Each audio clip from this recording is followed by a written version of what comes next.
is that in all the last few years, since the professionalism and since the health promotion cluster has taken the front seat, so there is a very common pattern that has emerged is paying attention to the vulnerable populations.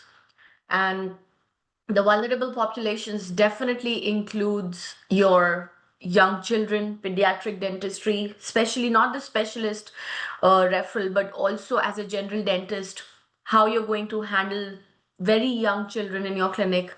Then children in underprivileged communities, rural communities in Australia. What are their laggings? How can you contribute? What are the plans and what are the protocols and some community services and community plans that can be put into place in Australia, which are already in place as well? But as a health professional there, how you can make sure that they are getting executed and the underprivileged population groups, they get the oral health care that they deserve. Those vulnerable populations also include indigenous population and communities there.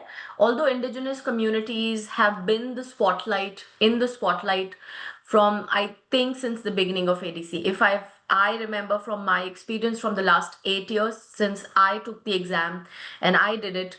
Since then, the indigenous population has always been in the spotlight, and every time you go for exam, either the previous familiar concepts related to them are getting asked, or the newer questions from the indigenous population keeps getting asked, whether it's about piercings, your fractures, or about their, the tuberculosis protocols, infection control protocols, especially when you have gone to those communities for camps and checkups. So there have been questions related to indigenous population. But now, with the professionalism in the last 4 years coming up more in front, the younger children is taking a lot of thing, and the disability in the children, especially children who have disability, those are also getting asked in exam. And in the last week, we did the public session that we did was on the children with disability and how to address their issues. Now, another vulnerable population is elderly in general as well. But amongst those elderly and geriatric population, in Australia, a very huge weightage for the Australian Dental Council exam is coming from for the geriatric patients who are in the residential care facilities. So you have noticed in the last many examinations, the newer questions coming up on that. So we had the overdenture question in the residential care facility in the past.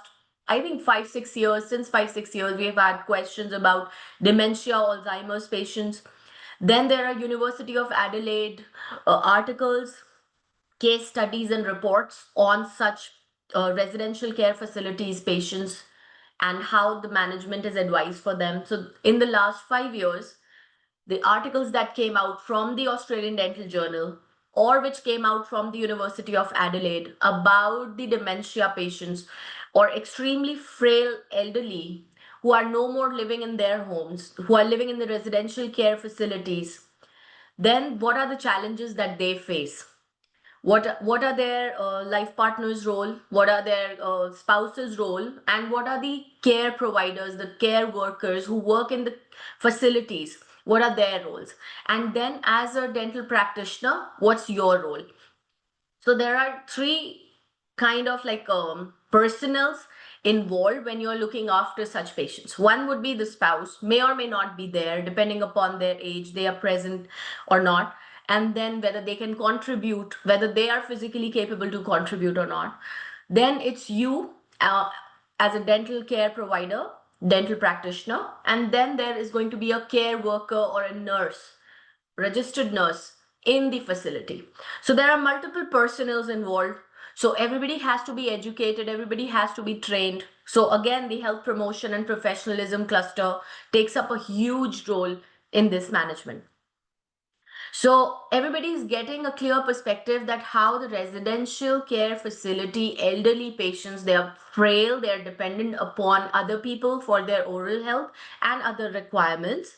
They are more dependent, they require much more meticulous planning and execution, and there will be loopholes in administration of those healthcare facilities as well. So ADC in the recent examinations is focusing on a lot on this vulnerable group. And every time there's new questions coming up. Now, what I did was we did a little bit of research, and from the Australian Dental Journal, I found out the geriatric management for the patients, specially. So, we already have the Australian articles on the elderly healthcare management, then the medically compromised elderly patients. We also have articles on how to take consents where there is an incapacity to give consents. Everybody remembers that? I've covered that in the CV classes, special topic classes.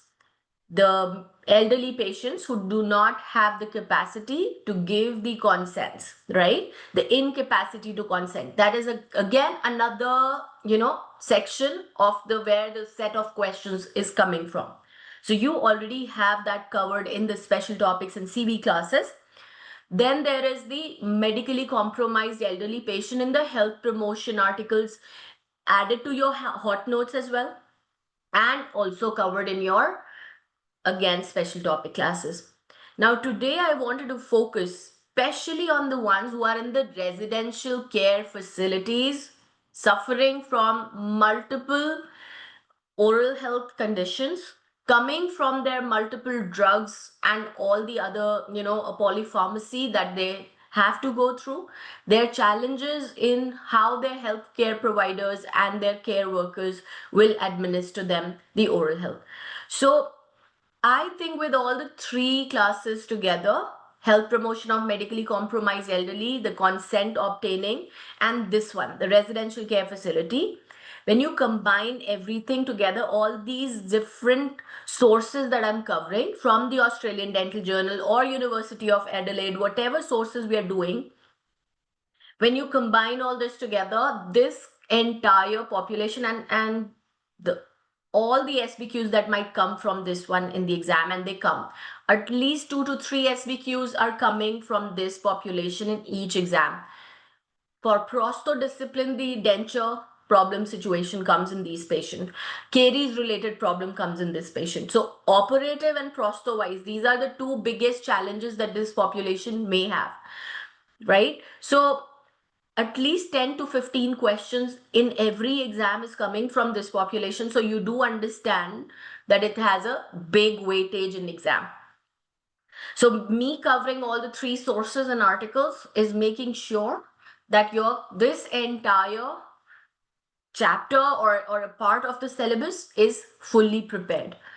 After today's class, once I explain you the management of patients, your role, and how you will, what materials to prefer, especially when they have caries, and even with materials there are different techniques. I'm going to be talking about all the techniques, the restorative techniques, even in a premolar to premolar short arches. Anyone remember, does that ring a bell, that you have premolar to premolar arches also given in the exam? And then the question gets asked, what would you advise to the patient's spouses, right? About the premolar to premolar. So there are such tricky questions which is clearly given in the Australian Dental Journal article. And the good news is the article I've uploaded on the drive, which you already know I showed you in the internal class last week. Now the good thing is that I've already highlighted that article for you. So if you want to revise, you can go back and revise from there.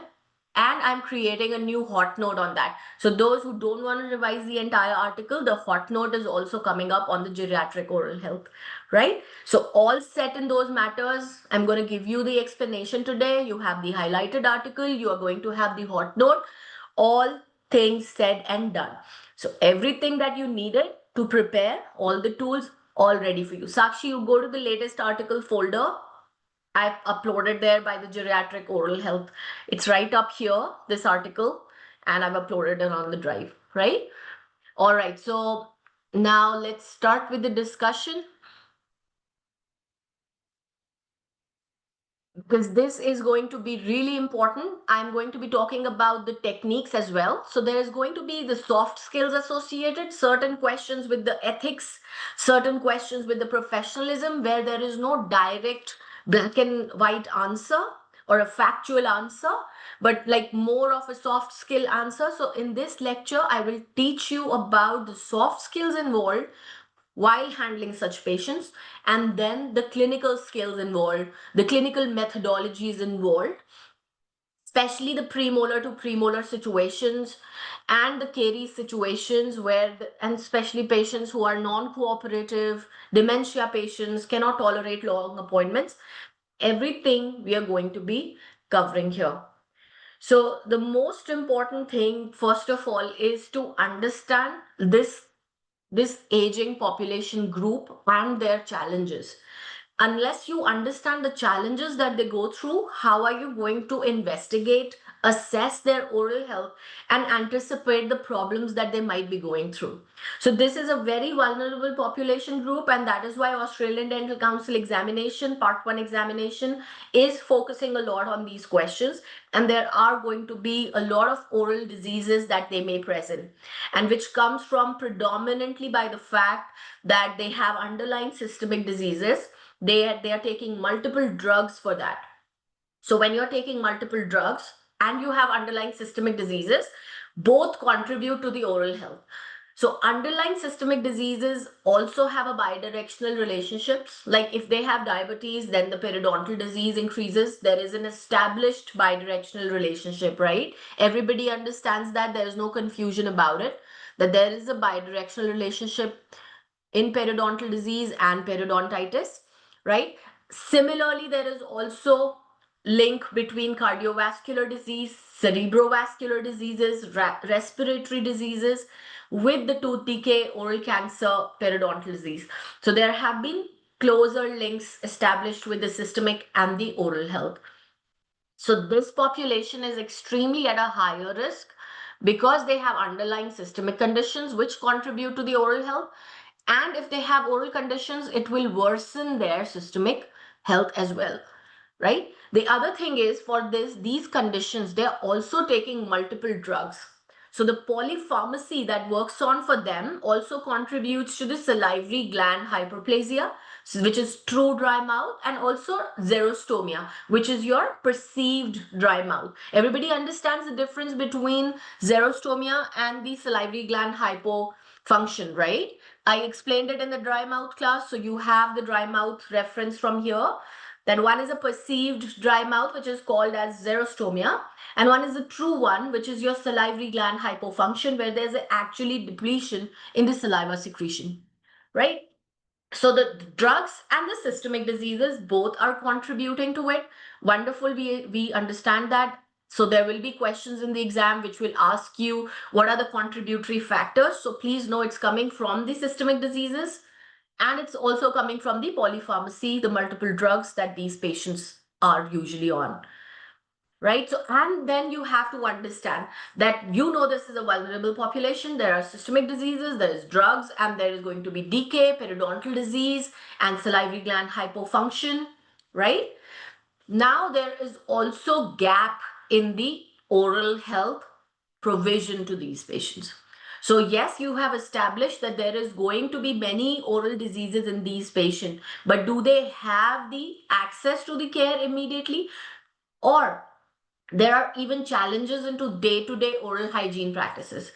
So for most of your patients, the challenges start because, yes, in young children also, oral hygiene may not be supervised much. The diet challenges in younger children, in teenagers, then in vegetarians, then in sportsmen. So you have done all those kind of different populations, right, with challenges. Have we done that? Like in sports person, mouth guard wearers, we have done pregnancy patients, we have done then, the younger children, teenagers. So they have their own challenges, right? So we address, or then we do the tooth wear patients, right, where there is erosion, abrasion, attrition. So we know that there is a challenge in every set of SBQ and a presented patient symptom that we get. For these patients, the challenge starts on a daily basis on a oral hygiene practices, and there's not much you can do or educate your patient directly for, because they are dependent upon other people to provide their daily oral hygiene, like their care workers. They're responsible for daily monitoring and daily providing, right? They are, and patient themselves have memory loss, they have early dementia or late Alzheimer's also. So for the population, for the aging population themselves, it is already very challenging, and there are further, comorbidities associated with their health further make it challenging. So they either have to depend upon their spouses or the care workers who work with them, right? So you do have to address this situation. And now tell me, is the ADC asking you these questions or not directly? About the nurses who are administering the healthcare workers, the spouses who can come sometimes, sometimes cannot, right? There is a challenge. So the toothbrushes that you would advise, TG is addressing it, ADC is asking you questions on that. So this is an important understanding of the in their oral health, where the gap is first coming from, where the problem is rooting from, right? So, and this is very commonly overlooked also, because again the staff is overworked at the residential care facilities, right? Families also, they come and visit, they can't check. So usually it is overlooked by their families as well as the workforce at these centers. That is why we have questions like, you're going to educate the nurses at the center, you're going to educate the care workers at the center. So isn't that important step? It is, because it has been established, there have been surveys, and with the findings of oral diseases in these patients in the residential care facilities, the Australia has come to realize that there is big gap, and this is coming from the overlooking of such patients. The problems and the oral hygiene is getting overlooked.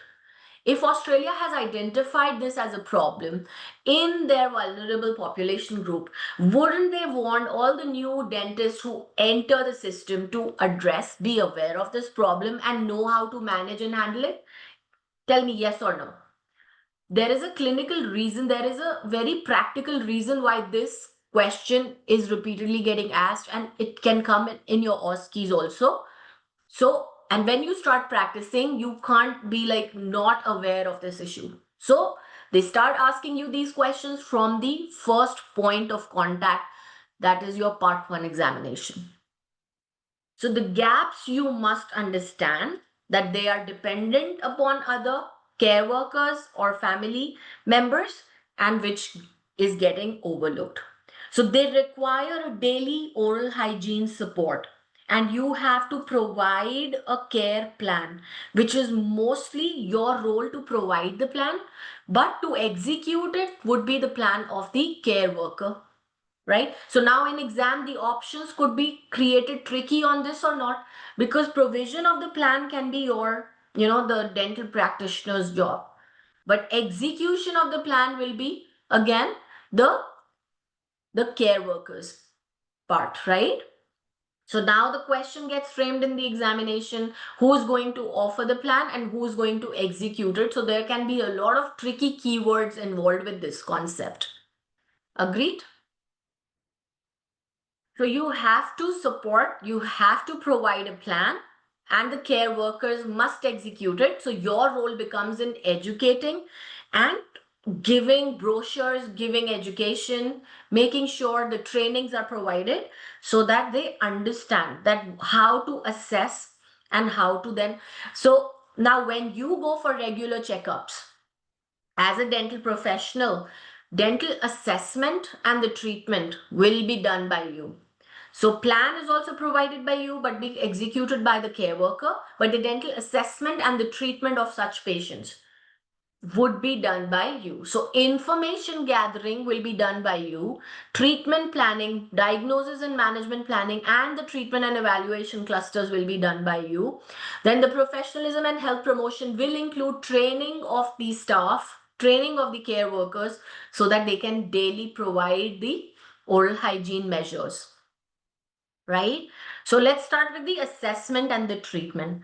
As a dental professional, you are the one who's going to provide the assessment, undertake the assessment, and then provide the treatment. You know that these residents will be frail, right? They will be dependent on their staff, right? So you would require a protocol, and that is in place in Australia. So you must know the guides, you must know the protocols and plans which are in place.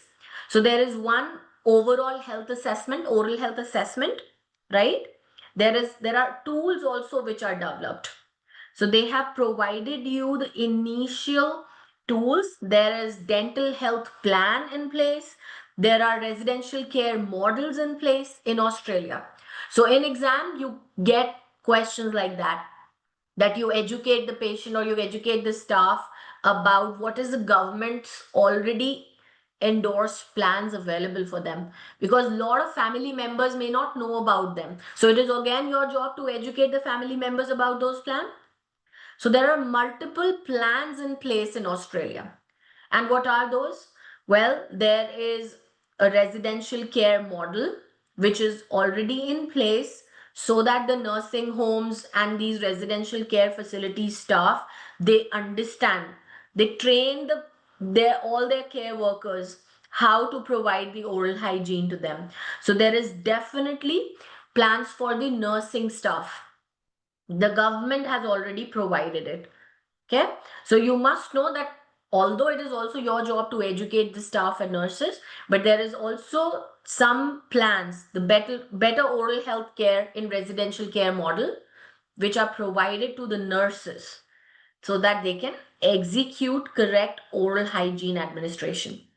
There are dental health plan as well, right? Then there is national oral health plan also. So government has already accredited and created plans for them. So if the question asks, and if there are options that you will educate the staff and nurses about those plans, that will become a much more informed option versus just educating them or not. But you can only answer that questions when you know that there is a better oral health plan, right? Or a national oral health plan, right? Or guidelines for residential aged care services. So you should know that there are policies in place. These are your actual factual policies, directly can be asked in the exam, right? So now you must know that as a challenge to execute the treatment in those centers, the challenge comes from the fact that there is not going to be a lot of equipment, and a chair will not be there, right, for you to go there and provide the treatment. And these patients rarely can come to your facility. Most of the times you're going to the facility. So the challenge again comes from the fact. So these are all questions, the concepts that I'm right now telling you. These are all direct questions. What are the challenges? So you know, there is no dental equipment, there is no chair, so you have to make do with hand instruments, right? Sometimes you may have mobile service delivery options. Those can also come beneficial. And these patients also usually do not tolerate longer appointments and the drills and the loud noises. So rotary instruments is also a challenge with them. Agreed? So the barriers are there, whether it's about equipment, whether it's about the patient's mental health, physical health, frailty, or the challenge could be, or the barrier could be the daily oral hygiene, the staff keeps changing, the shortage of staff, you know, whether how much the staff is trained.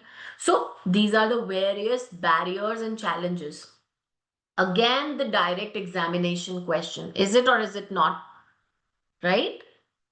It's all direct exam questions. The barriers you must know. It doesn't, is the barrier alone is not just the daily oral hygiene. The barrier is the staff shortage. Staff keeps changing. The barrier is patient's own systemic health, patient's own, multiple drug situation. And then, of course, when you go to the facility, the lack of equipment and the lack of tolerance from the patient side also to get all this, necessary treatment. So now once you do the dental assessment and treatment and you have obtained all the history, again, information gathering cluster questions will include questions on consent. Who's going to provide consent depending on the patient's mental capacity? As I told you in the beginning of the lecture, you remember and right? The consent article of the incapacity patients. I've given you the proxies. I've given you the list how to prefer, who comes first, then who comes second, and when the patients are not making informed choices, what is the dentist role, how you can override that. Agreed? Everything we have done in that article, again, Australian recommendations and guidelines. So all legally recommended by Australian guidelines. We have done that.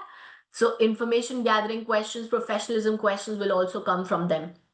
Then I just told you what are the challenges, the decay that will be there, the dry mouth that will be there, the periodontal disease that will be there, right? Oral cancer could be there, implant related problems could be there, gingival overgrowth could be there, recession could be there, root caries could be there.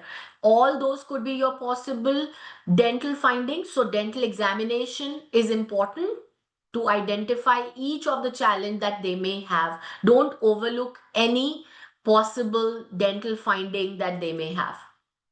Then what can be the treatment provided for that based on the challenges that you have with the scenario, that within the premises with the limited equipment what you can provide and what will sustain. Then the medical history, what are the systemic conditions, do they allow those treatments? The medications, is it contributing to the dry mouth or not? Because medication, most importantly, whenever we are discussing dry mouth or medications in terms of dentistry, the predominant link comes with the dry mouth, right? Whether in young patients, asthmatic patients, or whether any other patients, the most important medication discussion and questions come from associated with dry mouth. So once you have identified the dental problems that they have, then it's your job to start giving them the clinical approach, right? So there has to be a clinical approach which is needed. So for your clinical approach, you have to provide them the treatment that will start first training the care workers to give the daily oral hygiene, then managing the disease. Most important would be managing the existing disease. Knowing and understanding that there are multiple factors which are contributing. There is plaque, the saliva quality and quantity may be compromised, oral hygiene is compromised. Even at the facilities, the diet cannot be 100% nutritious, right? Usually these patients sometimes also are on soft diet. Sometimes the diet may be, have non-nutritive sugars. So the diet can also be a challenge for such patients. What kind of preventive fluoride exposure are they getting? Are they using fluoridated toothpaste? Are they getting regular fluoride varnishes preventive treatment? All that you have to assess and then provide in your clinical approach of executing treatment. They will have poor hydration also, because dry mouth management starts from number one, what? Management of hydration. Agreed? Because these are most of the drugs here would not be, changeable. So in these patients, drugs may not be changeable. So the number one management of dry mouth starts with hydration. In these patients, even the inadequate hydration is a bigger challenge. They don't have dexterity. There is lack of cooperation from them, and they cannot maintain their own oral care, but they are only dependent on their care workers to provide that. Agreed? So risk assessment will put them at a very higher risk. Yes, and you will get all these findings, the caries, the periodontal disease, the root caries, the gingival overgrowth, then shortened arches, tooth loss. Some could be completely dentulous patients, denture wearing patients. So all these dental findings are there.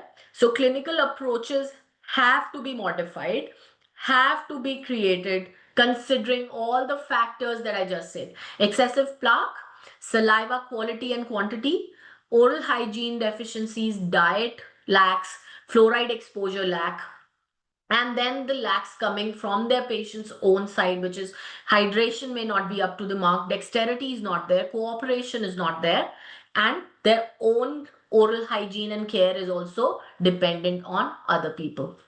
Agree? Now, number one, premolar occlusion.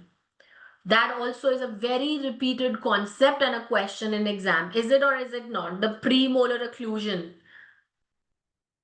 the holy grail question.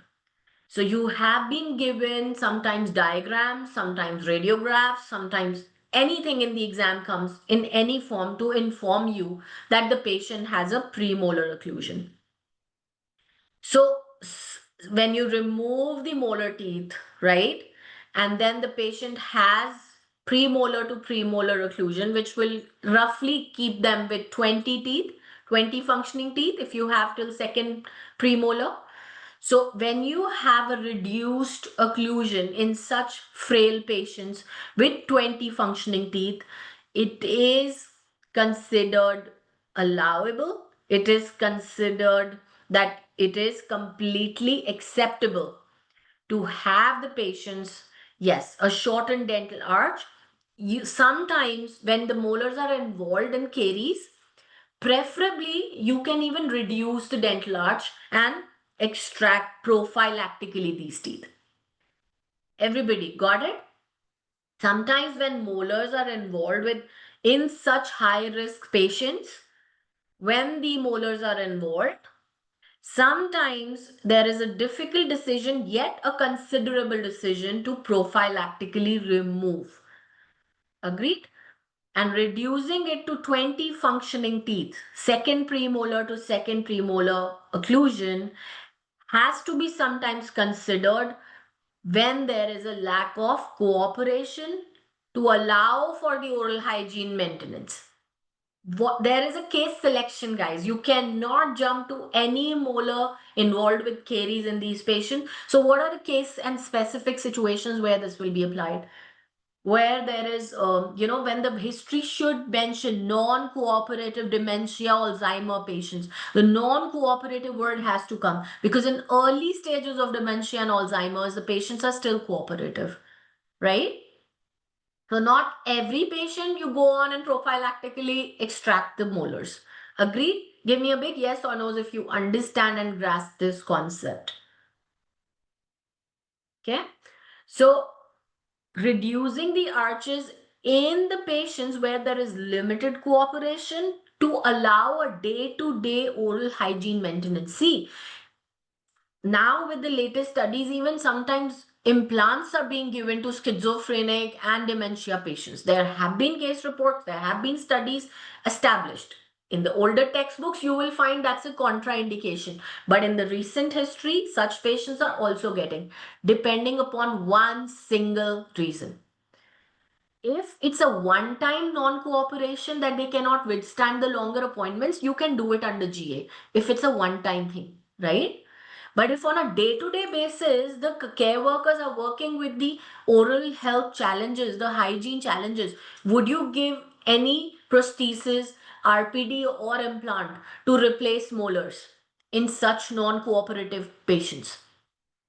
No, right? So the day-to-day cooperation is the predominant factor that even obtaining and even executing daily oral hygiene is a challenge and is challenged by the lack of cooperation and the carers are struggling.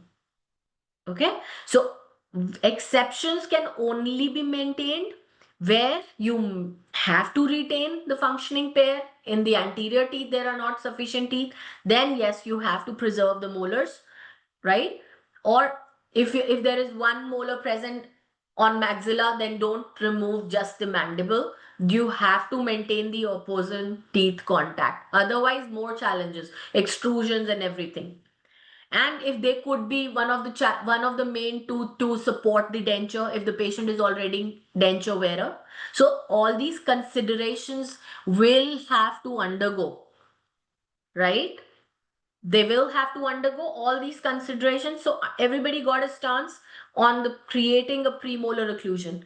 See, an existing premolar situation is not much of your problem. That is already there. You can educate the spouses, oh, it's good enough, they can chew, no problem at all. Creating a premolar occlusion is your challenge, and the case selection has to come with understanding the keywords given in the history. Is that clear or not? Creating a one. Everybody, do you get me? An already existing premolar given to you, you know it works. challenging compromised molars in a daily challenged oral hygiene maintenance patient, lack of cooperation patient. You can even create one, and there is going to be questions on these in exam where you can prophylactically consider it and where you should make exceptions. Now that's about extraction and creating the premolar occlusion. Of course, it will not work in all the situations. That is if one molar has caries or two molars has caries, you can't go about extracting all the four molars in both the jaws, right? Then you have to manage those caries and treat them. So there are treatment strategies for caries, but one thing for sure is composites, crowns, FPDs, everything is contraindicated in these patients, especially who are frail in the facilities, dementia, Alzheimer's, memory loss, and cooperation is minimal. These people cannot tolerate loud noises, longer appointments, so they require a traumatic, minimally invasive approach. Can you memorize this one for me? They require a traumatic, minimally invasive approach, which few years ago used to be conducted, provided by using your high viscosity GIC cements. Everybody, few years ago, if you have done Mega Master File with me, we have done the Macy's article. Everyone remembers that? We have done the Macy's article where Macy was in a residential care facility, husband was showing up. University of Adelaide article, but few years ago, so the material preference at that point was GIC. Well, it's fine. If the option of silver is still not there, that is your second material of choice. High viscosity, no, not RMGIC Nivedita, because RMGIC would still require, light cure. These patients will not allow you for that much time. For them, it's high viscosity GIC. Please eliminate RMGIC from these such dementia patient strategies. Okay? So it starts with the high viscosity GIC. Let's talk about material first, Kuljit. Then we'll talk about the technique, okay? So this is an atraumatic, minimally invasive technique, which is very suited for these aged patients who are in the facilities, who cannot withstand longer appointments and who require quick, short appointments with no rotary instruments. So when there are no rotary instruments, the treatment requires you to remove the caries with your excavators, hand instruments, right? The number one step is remove the soft caries or medium hardness caries, whatever you can with these spoon excavators, and then give your GIC restoration. Now, there are good points and bad points by using this material. The good thing is, yes, there is fluoride, which leaches out of it, right? There is fluoride leaching out of GIC, which remineralizes the recurrent caries and reduces the risk of recurrent caries, right? But there is, of course, the material itself is not so superior. So there is lack of marginal adaptation, right? And especially in the dry mouth and dehydrated patients, the GIC success rate becomes even lower because there is acidic challenges. There is poor buffering capacity of saliva, lower salivary pH, more plaque. All this makes the failure of GIC even higher. Agreed? Clear for everyone? So the erosion, the lower salivary pH, acidic exposure, lower pH, everything contributes to the recurring GIC dissolution. So increased failure rates of the restoration per se. But so far, the patients would only allow to this much. So that is a preferred or was a preferred technique. So everybody got the method of doing atraumatic restorative treatment here, spoon excavation and then giving the high viscosity GIC.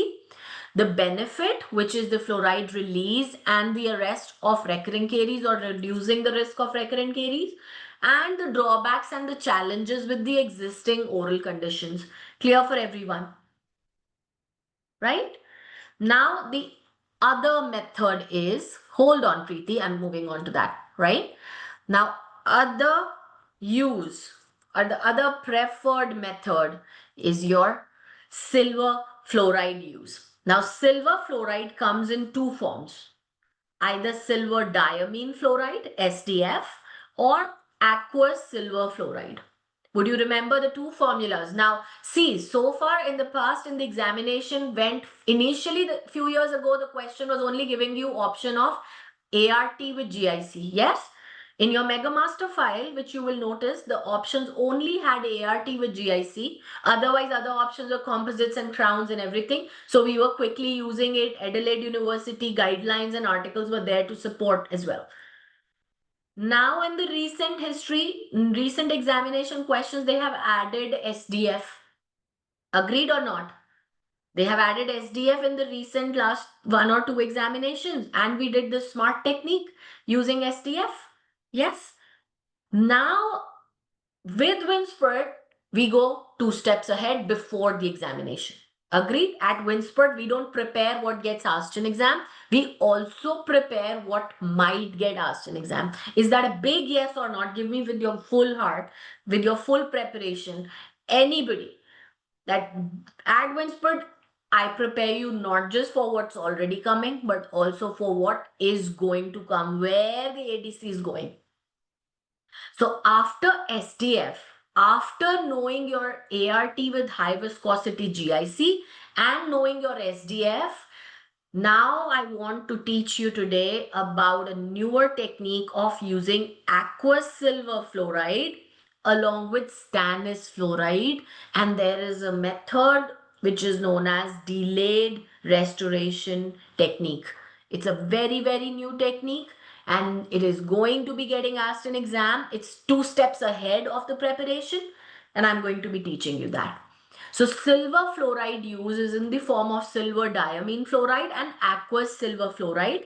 When you give aqueous silver fluoride, it is used in conjunction with the stannous fluoride. Okay. And then there is a delayed restoration technique, which is so beautiful that it incorporates both silver fluoride as well as GIC. And I'm going to tell you how it even handles the challenges of SDF. So it brings the superiority of SDF of eliminating the caries entirely, remains atraumatic, and also brings the benefit of GIC and giving the aesthetic, which is the biggest challenge of SDF, the blackening of tooth. Agreed, everybody? Right? So I hope everybody's keen to learn about the delayed restoration technique, which I'm going to be teaching you just in few minutes. So there is going to be using of silver fluorides, either the silver diamine fluoride or the aqueous silver fluoride. Then I'll tell you about the treat and monitor technique, delayed restoration technique, and if the caries are on root surfaces, what material to prefer. Because in the examination, have we seen those questions for your regular elderly patient or dry mouth patient? What is the ideal material for root caries, ideal material for crown caries, cervical area? We have done that or not? All those conditions in the normal patients. So many times you send me those questions on personal doubt also, right? There are references also for NCCLs also, for root caries also. We have learned the preferred materials and this is one of the ADC's favorite questions. Now for this special population also, the material changes for root caries, the material changes for the crown caries, and we are going to learn all about it, the techniques about it, and based on the patient's cooperation level, we will choose either direct SDF, direct aqueous silver fluoride, treat and monitor technique, delayed restoration technique. All the 3 methods we are going to learn. One is direct method, one is treat and monitor, and other is the delayed restoration. Clear for everyone? All the 3 techniques, are you ready to learn now? So SDF has been being used for children. Previously, everybody knows when I taught you this technique, silver diamine fluoride, we did it in the pediatric article also, right? We started with using in children who are non-cooperative and the teeth are about to exfoliate, especially the primary teeth. So the staining also didn't really matter. And in the posterior region of the first permanent molars also, SDF has been used to treat open carious lesions. Similarly, in institutionalized elders, the residential care facilities, or elders who are in hospitals, right? Who are institutionalized in any way, in those patients also, in open carious lesions on crown as well as on root surface caries, SDF has proven to be effective and better than your high viscosity GIC alone. Clear for everyone?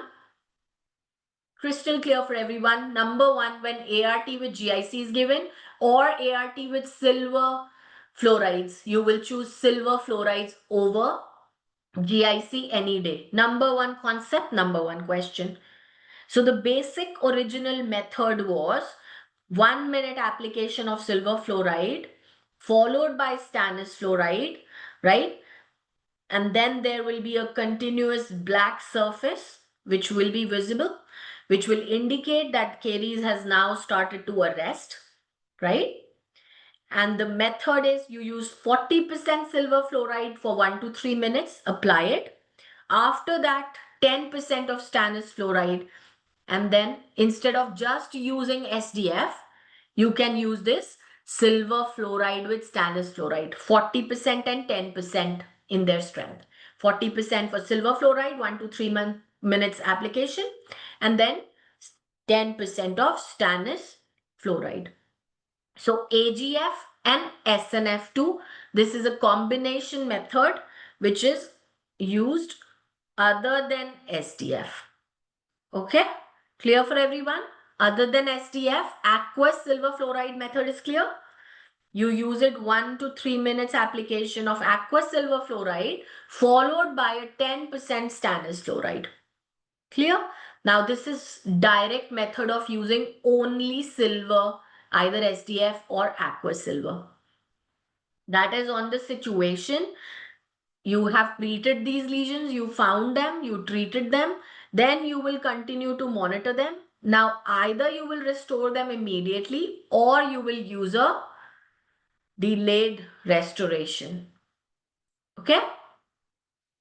Now, usually better results are obtained when you delay the restoration, and at that time simply temporarily seal it. So at that time, after giving aqueous silver fluoride and your stannous fluoride, temporize it, and in 3 weeks time or up to 5 weeks time, give a delayed restoration. That is more superior. Why? Because during that wait period, your silver fluoride would have arrested all the caries. So on the second appointment, which would be after 4 weeks or 5 weeks, you don't even have to excavate. All the dried up arrested caries would fall off on its own. That's how this material works. Clear for everyone? Crystal clear or not?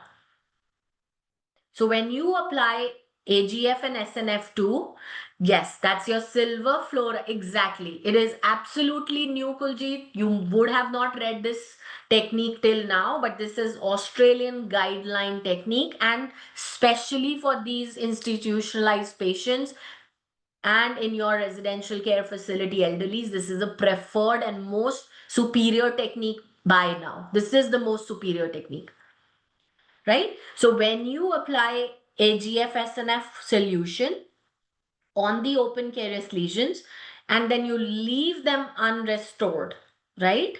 But you continue to periodically monitor it.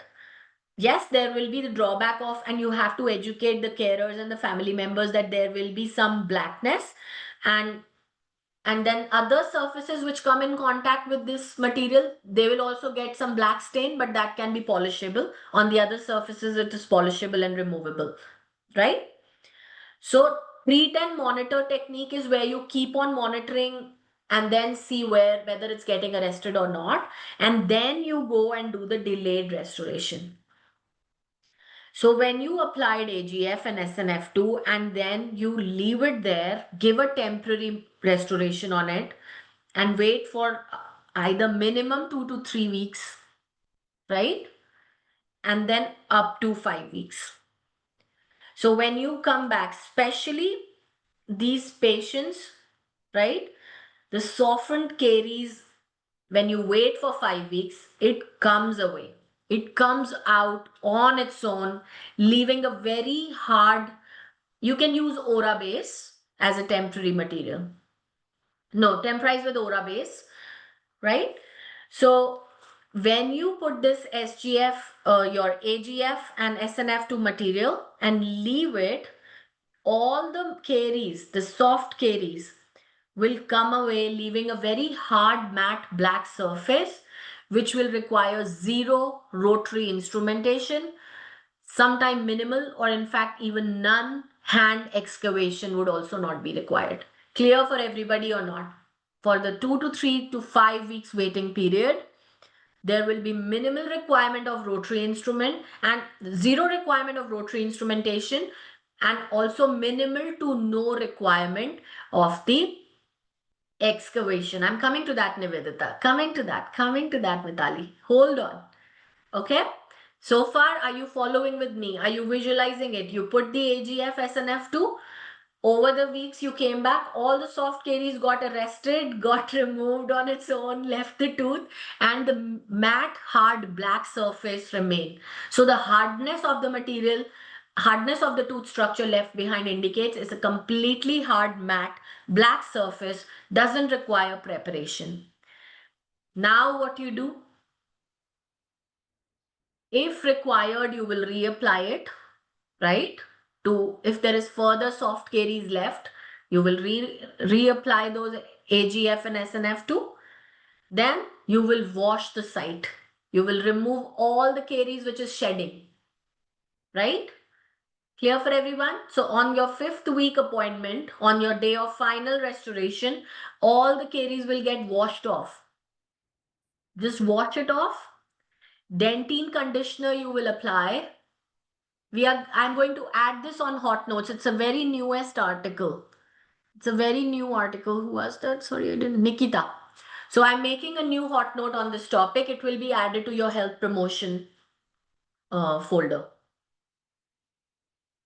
Yes, SDF is a direct technique, and aqueous silver fluoride with stannous fluoride is a delayed restoration also and direct also, Priyanka. If you don't give a permanent restoration on top of it, then it can still remain as a direct technique like SDF as well, right? But the delayed restoration, when the patient is cooperative for 2 appointments, the most superior is the delayed restoration technique. So now on that next appointment, you will wash the site, eliminate all the caries, which will wash away now. Hard black dentine will remain. You will put dentine conditioner, and then you will restore the tooth with high viscosity GIC, which will completely mask all the black treated surface. All you will obtain will be the beautiful tooth colored restoration. Not like your composite, of course, not the state-of-art composite restoration, but still the tooth-colored restoration. So that's your final restoration that day, high viscosity GIC. Still, you're not going ahead of GIC in these patients because, again, long curing, they cannot stand. Layering composites, they cannot stand. After SDF, you may or may not give final restoration, right? Depending upon the cooperation. No, black stain can be masked. When I'm creating the hot notes, Nikita, I'm adding all the pictures of this treatment. Okay? When I'm creating hot notes, I'm going to add all the pictures of this treatment. So please watch out. In another week or so, you will get this hot note and you'll revise it and all the pictures would be provided. All right. Now, this technique of delayed restoration can also be used for temporization, Ora base, Arushi, I told you. So this method can also be also be used for treating subgingival caries. And when you applied the AGF, SNF for the subgingival caries, there was one wonderful finding that was obtained. You know what? Even the gingival inflammation reduced because the caries was getting arrested, plaque retention was reducing. How did it indirectly help it? It reduced the gingival inflammation. Everybody got it? So gingival tissues sometimes overgrow your subgingival caries, right? Because the caries become a plaque trapping site. They become inflamed, they bleed also. So doing a restoration is difficult, right? In an inflamed gingival site or not, especially the subgingival caries.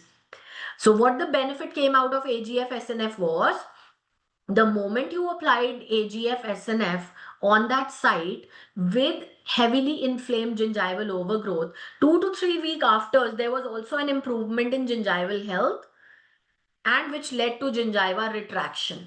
So gingiva also reduced in size and exposed the subgingival caries, so that inflammatory enlargement also subsided because there was no more plaque trapping happening there, right? There was reduction in the inflammation there. So then it helps you with, you don't need any LA, you don't need any hemostatic agents, you don't need any, gingival retraction. So again, it saves up your time and it also prevents your patient going through all those, unnecessary procedures, which is already challenging in these patients, isn't it? So same ways, this subgingival caries, if the question gets asked on the root caries, not in these patients, Charmy. Not at all in these patients. Those are for your normal, regular patients who can withstand the challenging procedures, long procedures. Okay? Because laser also requires a lot of gingival isolation. Not only, I'm just saying, in the delayed restoration technique also, your final restoration is just high viscosity GIC. We are not stepping above that. Very, very minimally invasive and the minimal humble treatment options. Remember when I tell you all the restorative options, and I always give you one clue, right? GIC is never a final restoration. This is your exception. Okay? In pediatric teeth, in primary teeth, in children, anywhere, we have never chosen GIC as a final restorative material, have we? You have done so much questions in MegaMaster and an Ultimate Advanced File with me. Never have we chosen GIC as a final restorative material for any either pediatric or a normal adult patient. Only in these frail, challenged, non-cooperative dementia, Alzheimer patients who are in the residential care facilities, you will choose high viscosity GIC as your final restorative material. That's their one exception to the entire ADC syllabus. Everybody got it or not? Right? So for root caries also, when you think that you cannot see patient in 4 weeks, there can be an immediate restoration with AGF SNF. You will, when you are doing immediate technique, then some hand excavation is needed with your silver diamine fluoride and SNF AGF also. Understood, everybody? When you're not doing delayed restoration, then you're not waiting for caries to fall off, right? Agreed? When you're doing immediate restoration on the same day with GIC, then you're not waiting for caries to fall off. That will remain under the restoration. In that case, you have to excavate. So why the delayed restoration is preferred? There is no requirement of excavation. So it's as minimally invasive as possible. Even the hand instrumentation goes out. So you will, if you are unable to see the patient within 4 weeks or 5 weeks for delayed restoration method, then you will remove the superficial caries with hand instrument. AGF SNF2 applied, same method, 40% AGF, 10% SNF, 1 to 3 minutes for AGF. Then you have to wash the site after applying both these AGF and SNF. Dentine conditioner applied and then tooth restored with the high viscosity GIC. So the same immediate technique can be done, but immediately you require hand excavation. For delayed, even the hand instrumentation is not required. So now in exam, the question can come, you try to take a spoon excavator, patient pushes your hand away. What should be your preferred method? Tell me the answer. Delayed restoration technique.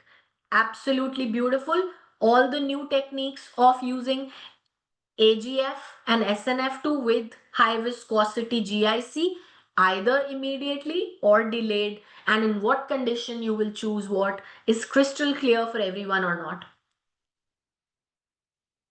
Now there is a preventive treatment modality that also you will be creating. After treating the caries, you will also provide a preventive effective method, which should include regular use of 5000 ppm toothpaste. These are high caries risk patient. There is no way you're going under 5000 for them. Agreed, everybody? High caries risk has to be 5000, cannot be below it. No 1500, no 1000. So you know what to choose. Now, the other option is sometimes even monthly or 3 monthly, 22,600 ppm fluoride varnish, the highest strength fluoride varnish, right? Then your 4% chlorhexidine varnishes are also available for these patients. Then you also can use 3 monthly 5% sodium fluoride varnish. Or you can also include an annual application of 38% silver diamine fluoride. So using your silver diamine fluoride, which is used in 38%, it's an ammoniated silver diamine fluoride. It is used for open carious lesions by using an atraumatic, no intervention required, and it arrests and slows down the caries. So if for your you can say SDF is good when the caries are not too deep and open. Agree? When the caries are not too deep and not too big lesions, then 38% SDF can be chosen because it was more effective in preventing than completely eliminating all the deep, soft caries. So when you're comparing SDF with aqueous silver fluoride for deep, open, soft carious lesions, aqueous silver fluoride is preferred. But when you have preventive, when you have smaller lesions, 38% SDF can be applied. But why SDF will not be preferred as much? Then your aqueous silver fluoride is also, there is a potential of a chemical gingival burn with 38% SDF. Did you know that? SDF, 38% SDF can cause chemical gingival burn, right? That is why it is less suited for elderly patients where gingiva is thinner. Sometimes in older patients, the gingiva can become thinner biotype. So in those types, SDF will not be preferred. So SDF is visibly smaller carious lesions can be done, but deeper, larger lesions you can prefer. See, if the option is not given to choose between SDF and your AGF, then obviously SDF is the more superior than GIC alone. Everybody gets that? So it's like a sequential thing. You have to learn rash technique, sequential. This is where your sequential will come on the rash technique, right? So first highest superiority is AGF, second superiority is SDF, and the third and the last is GIC alone. Agreed? And the topmost is AGF plus GIC.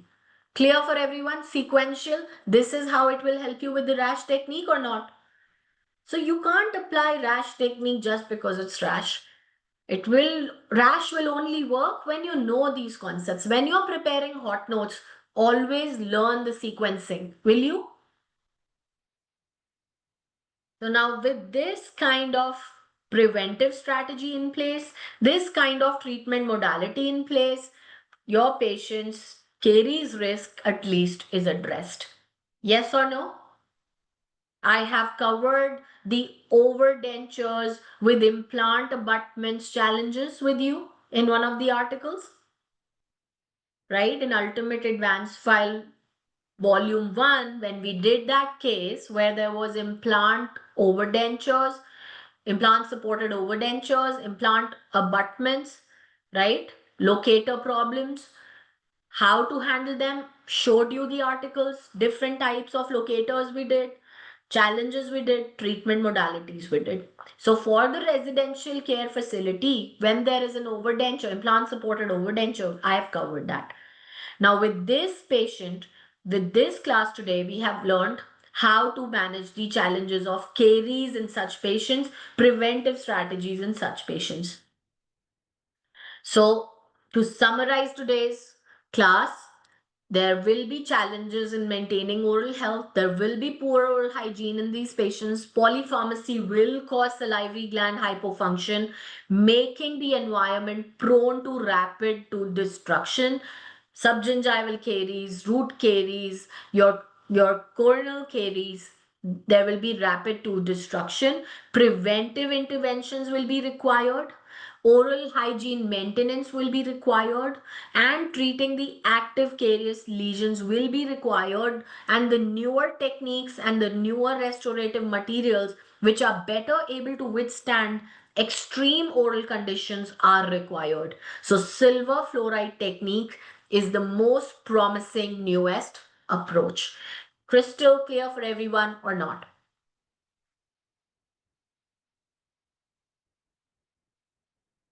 Right?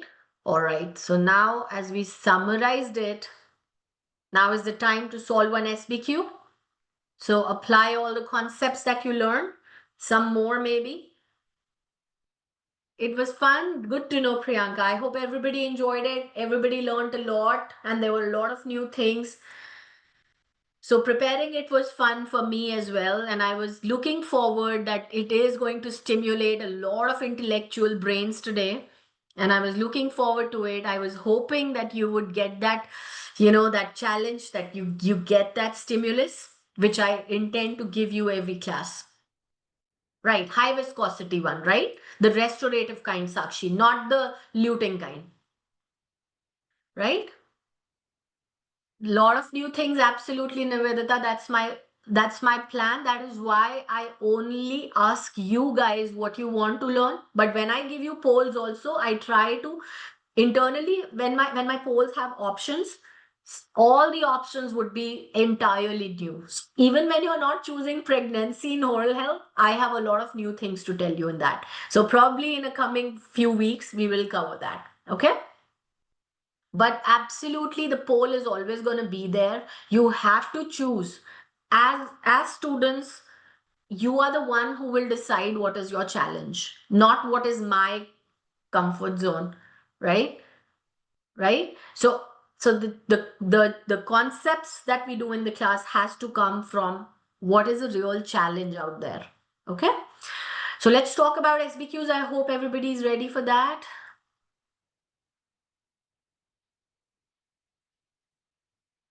So Mr. Smith, 72-year-old, lives in a nursing home. He takes cholinesterase inhibitor for his dementia. He has mild type 2 diabetes and salbutamol for asthma. Polypharmacy, guys, is it evident, clear for everyone? Polypharmacy right in your face. Residential care, dementia, so there will be challenges, and alendronate also for osteoporosis. Wife is the person who's responsible for consent, so we know who's going to give the legal consent. And he has poor oral hygiene. All his teeth are in good condition. There was a diagrammatic representation of the picture which was given, which shows that upper and lower left posteriors were missing. Wife comes 3 times a week to visit him and is worried about the general health of her husband. He has poor oral hygiene. All these things are anticipatory in this patient or not? Poor oral hygiene, so polypharmacy, there will be symptoms of dry mouth as well. Missing teeth as well. 5 and 6 are missing on one side of the arch. So limited, shortened arches. All were anticipated, right? And it's a challenging situation, vulnerable population. All the concepts that you learned now.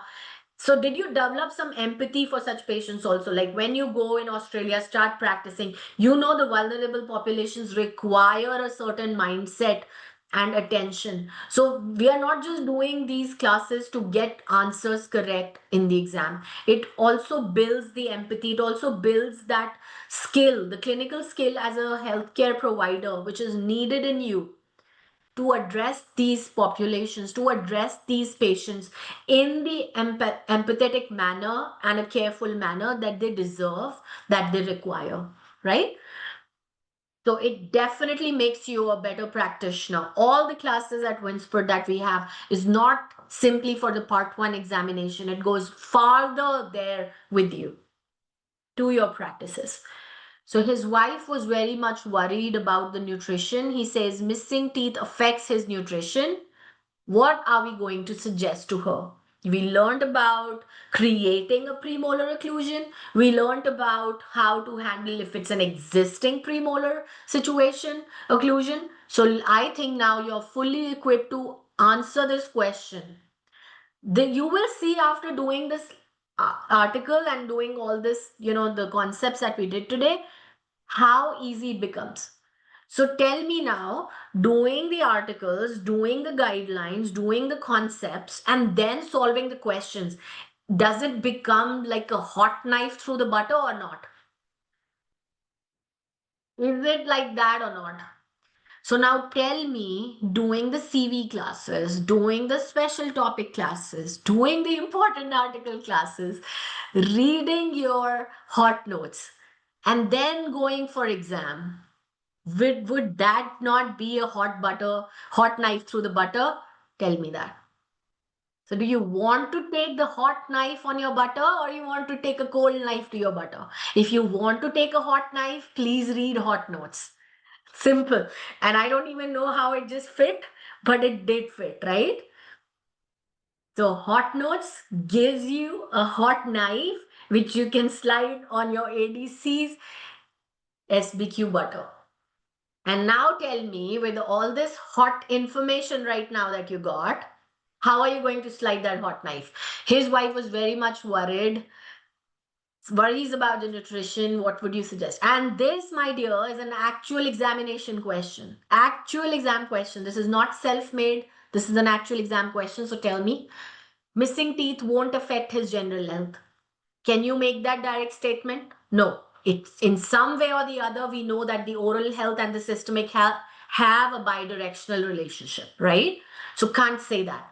He has stable remaining dentition. To allow him adequate nutrition is a good consult advice that you can provide. Put her at ease. You know that you don't need to replace these teeth and he can maintain. It may give him TMJ problem, may be correct, but usually reduce shortened arches, not necessarily always give them. But B and C, if both are true, which is answering the question, apply rash, everybody who's enrolled with me, apply rash, okay? Which is answering the question? Is the C answering the question or the B answering the question? She's concerned about nutrition, not about the joint problem. So multiple correct statements, apply the rash technique. Answer becomes B. She's concerned about his oral health and says the nurse keeps changing, asking what will you do to maintain his dentition for as long as possible. So can you educate the patient about the oral hygiene? Find a nurse who will be responsible for his overall health and hygiene. We discussed about the challenges, shortened staff, overworked staff, shifts keep changing, nurses keep changing. Can't do B, can't do C. Regular debridement and oral hygiene maintenance by you will also maintain the dentition for as long as possible, and educating the staff, all the nurses staff, and then maintaining and giving them a care plan which gets executed again immediately. Now tell me, when we do internal classes of ultimate advanced file and when I teach you the concepts and we are discussing the questions, we fumble, right? Many of us, we fumble, don't we? Because they are extremely challenging, of course, let's give it that. But then we fumble, right? But when you associate with an Australian Dental Journal article immediately before, but of course, I have to do like 5 or 6 SBQs in the internal class. Here we do only one. So, of course, there's difference. So now you see, nobody's fumbling. His wife is very much interested in implants. Say that will give him the psychological benefit. What is the first thing you will consider regarding implants for this specific patient? Out of everything, what is the most challenging situation? Is osteoporosis an absolute contraindication? We have done implant articles. Everyone, we have done implant articles or not? Done the absolute contraindications, which is what? Incapacity to maintain daily oral hygiene. That's a sure short failure of implant. So amongst all the given, none is the absolute contraindication other than B. Clear for everyone? So Kuljit and everyone who said E got your answer that osteoporosis is still not an absolute contraindication, but poor plaque control is still, right? So not age, not dry mouth, not dementia, diabetes, osteoporosis. There are relative contraindications. There are ways where you can manage it. So answer becomes B. Having root caries in multiple teeth, apprehensive and cannot sit for longer.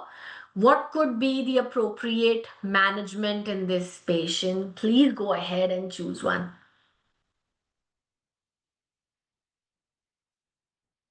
Right? So he cannot do longer appointments.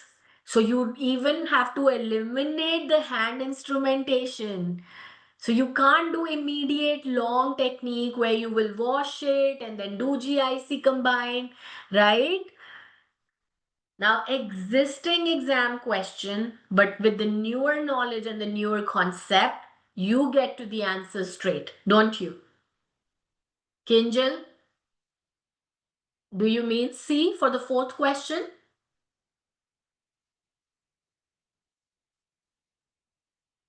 You won't do high-speed rotary in such patients, not composite, longer appointment, loud noises.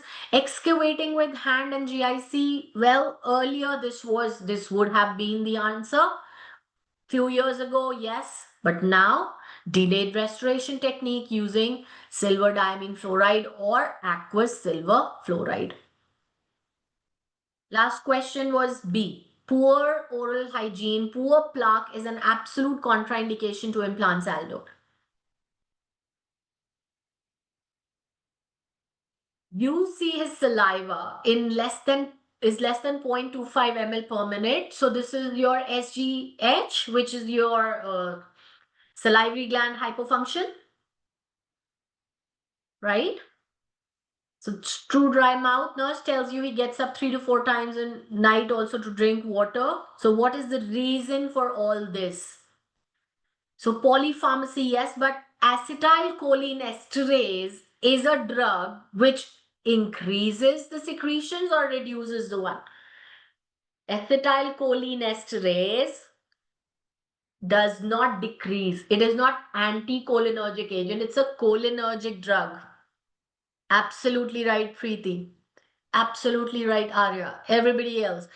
Acetylcholinesterase doesn't have the salivary reduction effect. So A is ruled out. Right, Charmi? A is ruled out. It is a cholinergic agent which will not have anti-secretory effect. Mild diabetes also will not be as much immediate contributory to such low levels.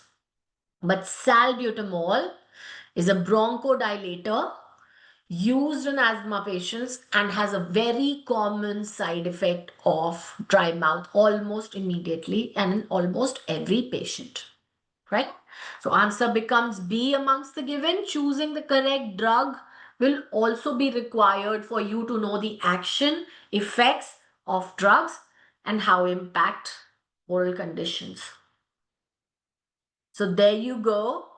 Thank you so much for your time. Thank you so much for your participation, your attention. Your attention span was great. By the way, I really realized that everybody was hooked. Everybody was paying attention to the words. Despite there were no pictures, but you kept, I could feel that everybody's eyes were on screen. I could feel everybody's responses on the chats, that there were absolutely a lot of attention. So thank you so much. Thank you. I really am glad that you enjoyed it. And sorry, yeah, thank you so much. No, I don't remember the names. I named him myself, Kuljit. It's actually my daughter's teacher name. And when I was typing this question, automatically when I wrote Mr., my phone took the Smith because it's my daughter's teacher's name. So Mr. Smith came up and I just named him Mr. Smith. Yeah, so that was an auto suggestion by my phone, and I thought, let's go with it. So great attention today, NK. Really great, great, great attention span. Let me tell you that I want this attention even in the Ultimate Advanced File Volume 2 classes on Thursday. Today you were not asking, you were receiving. So did you notice the shift that happens when you're not asking, when you're receiving? On Thursday, you are like, unleashed. Everybody becomes so unleashed and you're like waiting for asking questions. Please unleash yourself on WhatsApp. Please do, when you have doubts, ask me on WhatsApp, but don't unleash yourself on the Thursday internal class.